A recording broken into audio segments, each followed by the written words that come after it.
Du warst immer die Frau, mit der ich mir meine Zukunft vorgestellt habe. Eine Familie. Ich kann mich mal wieder nicht entscheiden, was ich anziehen soll. Mal ganz was Neues.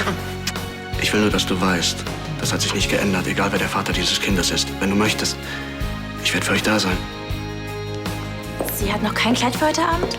Schön, dass es dich auch überrascht. Meinst du, sie würde eins von mir tragen? Ich hatte den Eindruck, sie ist für jede Hilfe dankbar, die sie kriegen kann.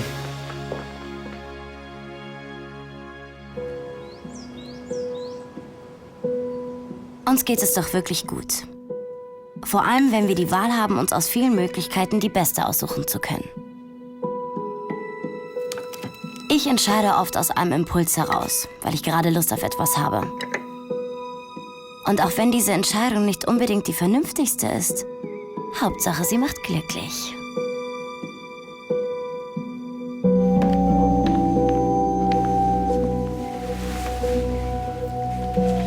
Was weitaus weniger glücklich macht, ist, wenn andere Entscheidungen für einen treffen und wir sie mittragen müssen.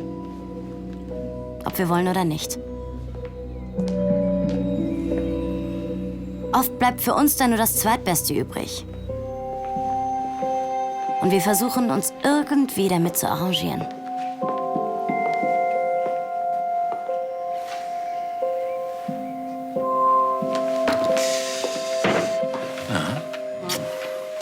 Moment. Du weißt doch sonst auch, was gut für dich ist. Du bist gut für mich. Richtig. Und heute Nachmittag stoßen wir auf unsere gemeinsame Zukunft an, wenn du deine Scheidung hinter dir hast.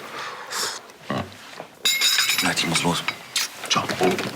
Doch nur weil wir glücklich sind, bedeutet das nicht, dass es allen Menschen so geht. Der Termin heute ist reine Formsache. Eure Beziehung war lang nicht mehr glücklich. Damit die gute Tanja mal ausnahmsweise recht hat. Ach, Sebastian, vielleicht solltest du für die nächsten Wochen keine längeren Reisen ins Auge fassen. Ich möchte doch, dass die ganze Familie zugegen ist, wenn ich Lydia heirate.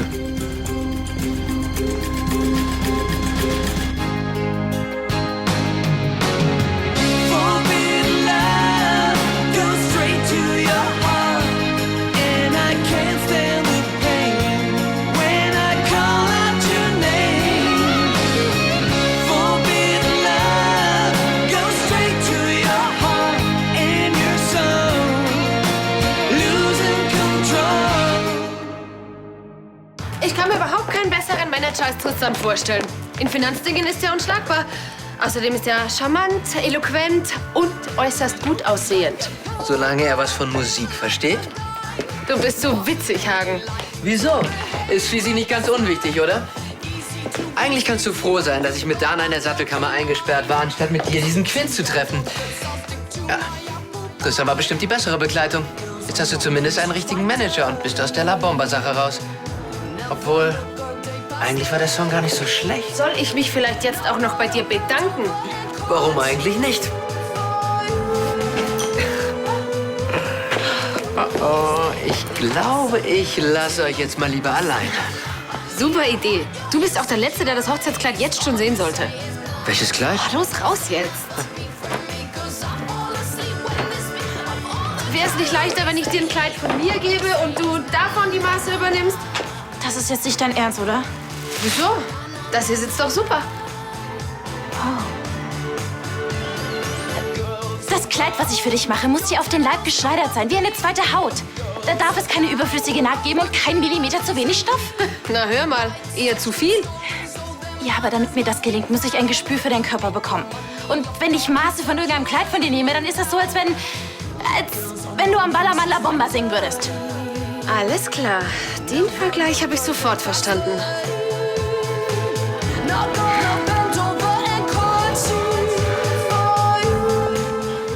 Sebastian ist ja niemand, der viele Worte macht, aber ich glaube, die Sache nimmt ihn mehr mit als... Guten Morgen. Guten Morgen, Lydia. Morgen. Ludwig, geht es dir besser? Ja, danke. Ja, besser. Oh, immer noch die morgendliche Übelkeit? Aber halb so weit. Morgen zusammen. Ich hoffe, ihr habt bessere Laune als Sebastian. Obwohl die Vermutung nahe liegt, dass seine schlechte Laune auf mich zurückzuführen ist. Also ich glaube, ich kann dich heute beruhigen. Diesmal bist du nicht der Grund. Bin ich aber mal gespannt, wer es geschafft hat, mich auf der Negativskala zu übertrumpfen. Sebastian und ich lassen uns heute scheiden. Es tut mir sehr leid für euch. Ja, ich glaube, ich gehe besser. Es ist nicht der Tag, an dem ich mit euch am Frühstückstisch sitzen sollte. Ach, Lydia.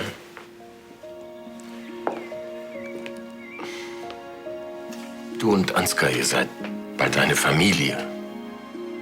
Also gehört ihr zu den Lahnsteins wie alle anderen auch. Wenn die Verhältnisse auch etwas verworren sind. Ludwig, ich hätte mir gewünscht, dass es anders gekommen wäre. Aber irgendwann kommt der Punkt, also manche Veränderungen einfach nicht mehr abzuwenden. Ja, ich fürchte, du hast recht. Die Liebe geht manchmal seltsame Wege. Aber wie auch immer, du bist hier immer willkommen, also bitte setz dich.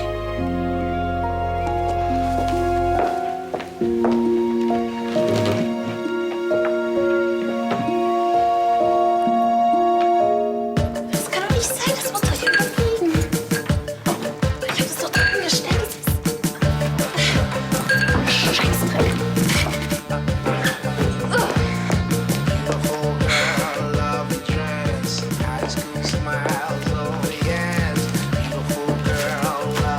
Hey, hast du Christian irgendwo gesehen? Ah, Vorsicht, Vorsicht. Wow, das sieht nach Arbeit aus. Siehst du hier irgendwo ein Maßband? Nee, oder? Jetzt sag nicht, ich wäre verpeilt. Das würde ich nie machen. Ist es für Marlene? Ich will dir ja nicht zu nahe treten, aber du sitzt auf... Ja. Ach so. Gefällt dir der Stoff? Naja, ist jetzt nicht so meins. Meinst du, es wird Marlene gefallen? Hast du sie nicht gefragt? Ja, natürlich. Dann verstehe ich nicht, warum du dir solche Sorgen machst. Und überhaupt, das ist doch nur ein Kleid. Nur ein Kleid. Weißt du überhaupt, was es hier werden soll? Offensichtlich nicht. Marlenes Braukleid. Ich kann jetzt endlich beweisen, dass ich mehr drauf habe, als ein paar hübsche Taschen zu nehmen. Das ist meine Riesenchance. Dieses Kleid muss einfach der Hammer werden, verstehst du das? Vielleicht solltest du die Sache trotzdem ein bisschen ruhiger angehen. Scheiße. Ich habe den Zettel mit den Maßen bei ihr vergessen. Wie kann man da so blöd sein? Dann hol ihn halt aus ihrem Zimmer. Aber das kann ich doch nicht machen. Wie stehe ich denn dann da? Wie eine Designerin, die im Kopf schon bei den Entwürfen war und vor lauter Ideen den Maßzettel vergessen hat. Entspann dich, solche Leute nennt man Künstler.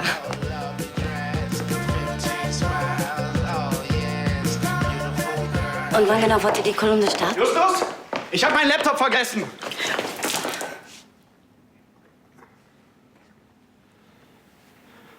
Entschuldigung. Dein Telefon. Ich bin noch dran. Klar bin ich dabei. Bis später.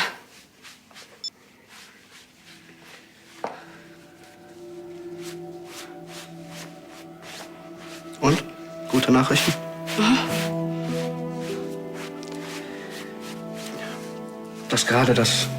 Der Zusammenstoß, das war doch... So müsste es gehen.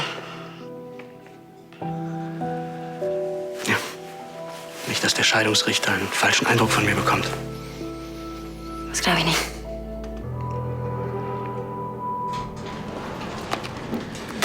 Schön, Frau Tröger. Und vergessen Sie die Rosen und die Reservierung im Schneiders nicht, ja? Okay. Ach, Ansgar, hast du nichts dazu gelernt? Man lässt nur Rosen bestellen, wenn man seine Frau betrogen hat. Weißt du, Tanja, heute ist so ein schöner Tag, da werde ich mich nicht mal mit dir streiten. Ja, worüber auch? Wenn Lydia und Sebastian geschieden sind, haben wir beide das, was wir wollen. Und wann kann man das schon mal behaupten? Ich glaube allerdings, ich habe mehr Grund zur Freude. Sebastian ist dein Chef, ich krieg einen Thronfolger von ihm. Und die Wahrscheinlichkeit, dass du jemals wieder was bei Lahnstein Enterprises zu sagen hast, ist gleich 0. Weißt du, eher früher als später wird Sebastian diese Firma in den Ruin treiben.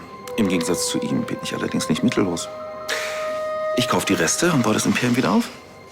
Ansgar, unterschätze ihn nicht. Er hat kompetente Hilfe an seiner Seite im Gegensatz zu dir. Aber im Gegensatz zu ihm brauche ich niemanden, der mir sagt, was ich tun soll. Oh Gott, Lydia hat Glück. Sie wäre sonst restlos überfordert. Weißt du, Tanja, egal was du sagst, Lydia und ich werden heiraten. Wir werden eine Familie gründen. Und im Gegensatz zu dir, aus reiner Liebe. Ist doch schön, wenn man sowas sagen kann. Hm? Du glaubst nicht im Ernst, Lydia lässt sich scheiden, um sich direkt wieder an die Kette legen zu lassen. Woher solltest du auch wissen, was Lydia möchte? Ansgar, ich weiß, was Frauen wollen. Und die Heimchen am Herd-Variante ist seit den 50ern nicht mehr in Mode. Dein kleines Rehäuglein wird Gefallen an ihrer Freiheit finden. Und ihren Job ganz bestimmt nicht aufgeben, um First Lady an deiner Seite zu spielen. Ich habe auch daran gedacht. Als wir zusammengestoßen sind, das war wie damals, als wir uns kennengelernt haben. Nein. Damals war es Apfelschorle. Und ich habe mich sofort in dich verliebt. Ich auch. War nicht alles nur schlecht mit uns, oder? Nein. Lydia, ich verstehe das alles nicht. Ich war doch so glücklich mit dir. Oh, wir müssen jetzt aufhören. Lydia, wollen wir das jetzt wirklich machen? Wollen wir das durchziehen, uns scheiden lassen? Ich meine, wir haben doch eine letzte Chance verdient. Nur eine letzte... Sebastian, bitte hör auf. Wir haben es so oft versucht und ich bin auch traurig, aber es ist vorbei. Und es bringt nichts, sich immer wieder daran zu erinnern, dass es auch gute Zeiten gegeben hat. Ich liebe Ansgar. Und daran wird sich nichts ändern.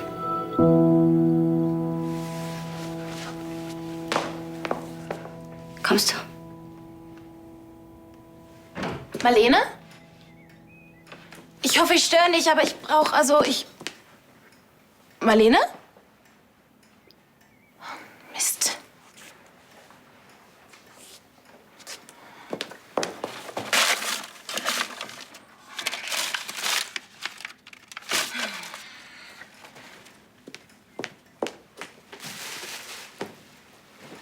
Hübsches Kleid, oder? Mein Bruder halt nackt. Entschuldige, dass ich nicht darauf vorbereitet bin, wenn du einfach in mein Zimmer platzt. Da steckt vermutlich die Frage drin, was ich hier zu suchen habe. Vielleicht mich? Wir haben uns schon länger nicht mehr unterhalten. Stimmt, aber das können wir jetzt leider auch nicht. Ich suche nämlich etwas. Ich habe hier irgendwo einen Zettel mit Marlenes Maßen verschlappt und ich brauche ihn ganz dringend wieder. 90, 60, 90. Wie sieht das denn aus, wenn ich ihr erzähle, dass ich ihre Maße verloren habe? Ich stehe da wie ein Trottel. So viel zur Professionalität. Dann nimm doch einfach ein Kleid von ihr als Vorlage. Das hier zum Beispiel. Steht dir super. Wenn du wüsstest, was ich hier vorhin für einen Vortrag gehalten habe. Von wegen, das Kleid muss sitzen wie eine zweite Haut und ich arbeite nicht mit Vorlagen. Bla, bla. Ach was. Klappern gehört zum Handwerk. Damit würde es theoretisch gehen? Ja, aber Ich sag Marlene einfach, dass ich es dir quasi aufgedrängt habe. Weil ich es so toll finde und gerne etwas Ähnliches an ihr auf der Hochzeit sehen würde. Wer ist jetzt der Trottel?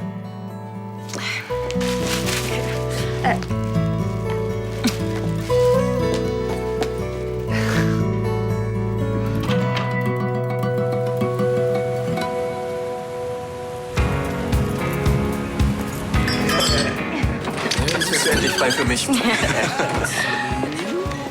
was wird denn hier gefeiert? Rebecca versteht das nicht falsch. Sebastian und ich haben nach der Scheidung sogar noch einen Kaffee zusammen getrunken. Sekt wäre auch schlecht gewesen. Sie ist schließlich schwanger. Wie fühlst du dich denn? Wehmütig, aber dennoch frei. Hey, das ist doch gut. Zumindest der letzte Teil davon. Und ich will mich jetzt wieder komplett auf meine Karriere konzentrieren. Hast du denn schon was Neues in Aussicht? Naja, das wird noch nicht verraten. Auf Lydias Karriere. Ja, darauf. Hey, komm hier, das Kleid. Oh. Wie sieht's aus? Ziehen wir noch ein bisschen um die Häuser? Also, ich bin dabei. Ich muss zurück nach Königsbrunn. An meiner Karriere arbeiten. Ja. Viel Spaß noch. Ciao. Was machst du denn hier? Ich wollte dich abholen. Ich habe uns einen Tisch im Schneiders reserviert. Der Tag muss doch gefeiert werden. Oder hast du keine Lust? Was ist das denn für eine blöde Frage? Endlich. Ich habe schon auf dich gewartet. Sorry, das ging nicht schneller, Dionysus. Ja, wer denn sonst? Hast du dir wenigstens das Stroh aus den Haaren gekämmt? Ja, Mama. Hi. Hi, Rebecca. Shopping. Auch eine Art, sich die Freizeit zu gestalten. Neben Pferden natürlich.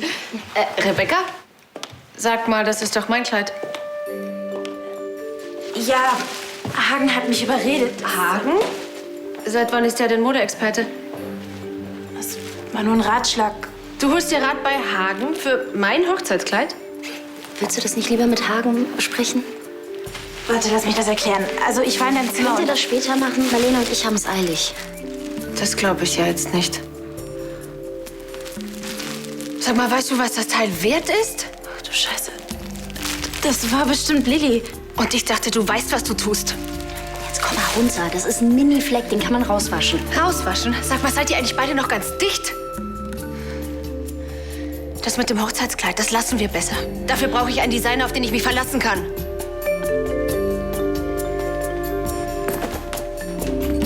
Jetzt kannst du stolz auf dich sein.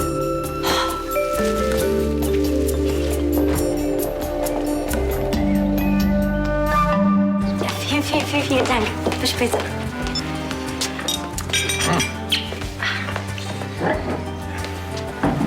Ich hoffe, du strahlst, weil du jetzt endlich Zeit hast, mit mir zu essen.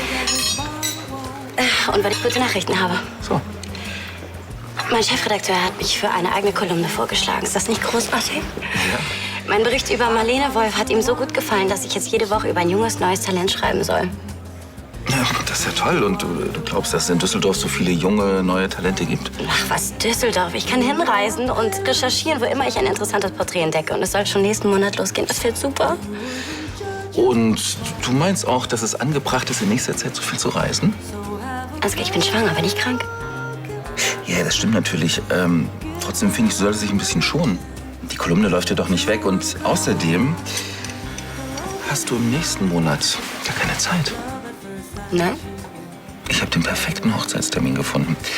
Die Vorbereitungen laufen bereits auf Hochtouren und die Zeit bis dahin solltest du nutzen, um es mal so richtig gut gehen zu lassen. Was sagst du?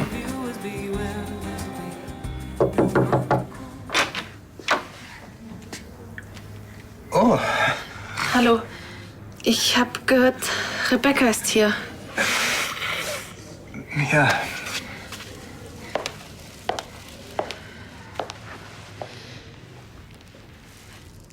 Ich hab was für dich. Als Geschenk und als kleine Motivation. Wirklich? Ich nehme alles zurück, was ich gesagt habe. Ich würde mich riesig freuen, wenn du nach wie vor bereit wärst, mein Hochzeitskleid zu nähen.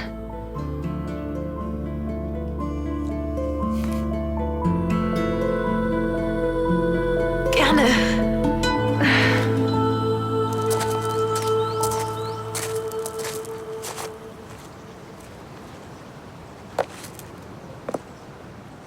Hallo Lydia. Hast du meine Schwester gesehen? Dana, nein. Was ist denn los? Schreibst du an dem Artikel? Schön wär's. Ach je, dein Scheidungstermin.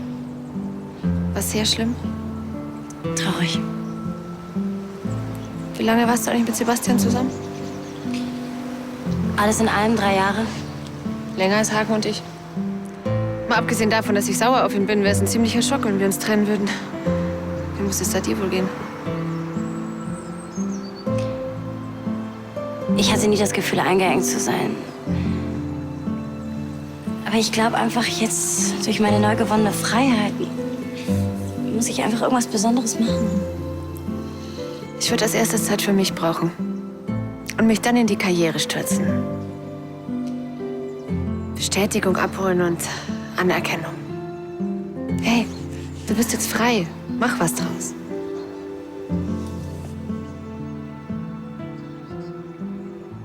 Ansgar, es tut mir leid, aber ich kann dich nicht heiraten. Nicht jetzt und auch nicht in den nächsten Monaten. Aber, ich meine, die nächste Größenordnung sind dann Jahre.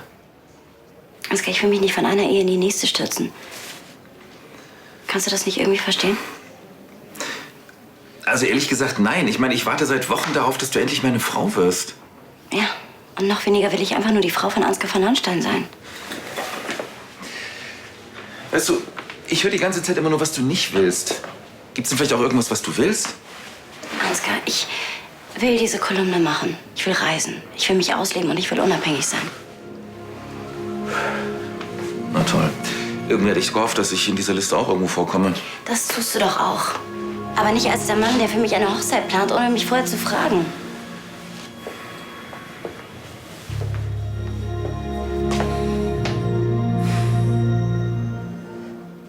Tja, was ist mit dem Baby? Das wächst mit uns beiden auf. Aber der ändert doch keinen Trauschein irgendwas. Und es ändert auch nicht daran, dass ich dich liebe. Oh, doch noch ein bekanntes Wort. Was sagst du? Was soll ich denn dazu sagen? Ansgar, ich will nicht, dass sich irgendwas zwischen uns beiden ändert. Ja, das ist sozusagen das Problem.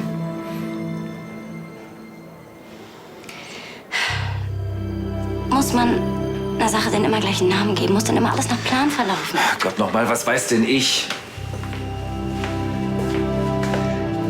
Lydia, ich will dich jedenfalls nicht verlieren.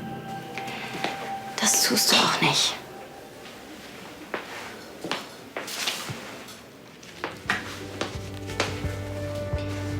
Ich liebe dich.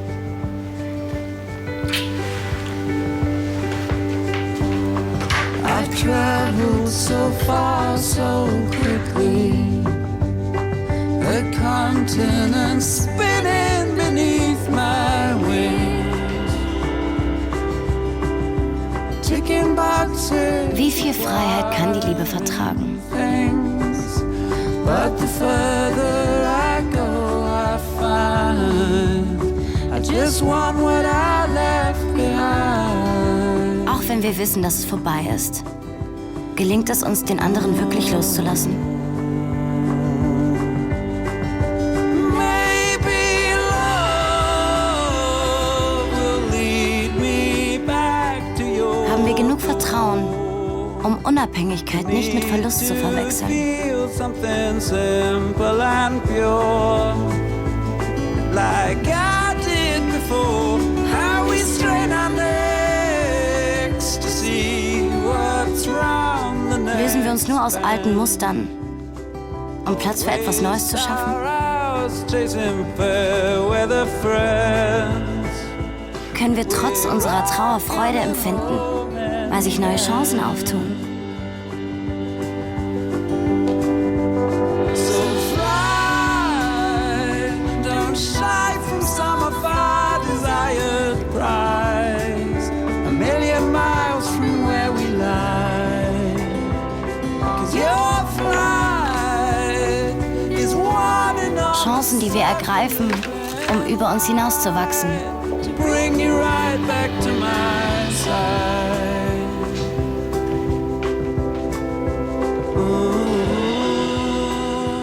Können wir jemals aufhören zu lieben?